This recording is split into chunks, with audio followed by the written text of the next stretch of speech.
PVL 2026 update po muna tayo ngayon. Ponggay Gaston, lilipat ng team. Capital One Solar Spikers kaya?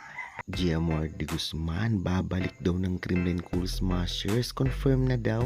OMG latest, mukhang apat na Angels players ang malalaglag at lilipat kaya dito nga sa NX LED. Lahat yan natin pag-uusapan this video. Kaya before that guys, please naman huwag niyong kalimutan mag-like, comment, and subscribe for more valuable updates. Maraming salamat. Confirm na nga ba Giamor de Guzman babalik sa Creamline? Kung ating titignan at bibisitahin ang kanyang Instagram ay nakita na naman natin na nakalagay na naman ang Kremlin Cool Smashers sa may babang parte ng kanyang bio. Alam naman natin lahat na nawala ito nang maging import siya sa Denso Airbus sa Japan at ngayon ay ibinalik niya. Ibig sabihin nga ba nito ay maglalaro ulit siya next conference sa PVL at sa Creamline?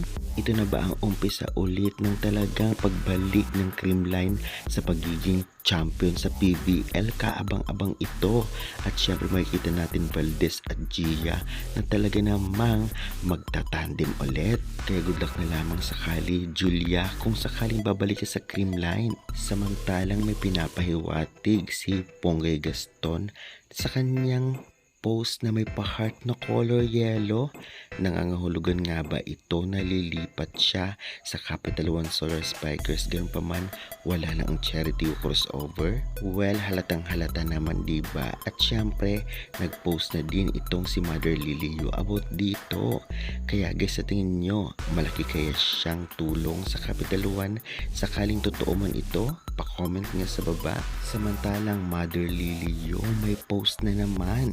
Kitang-kita nga sa picture ang kanyang pa-code at talaga namang 4 o 5 angels na parang malalaglag at mapupunta sa NX LED. Ibig sabihin kaya nito ay talagang maraming matatanggal sa Petrogas at syempre may green sa gitna ng nangangahulugan ng NX LED.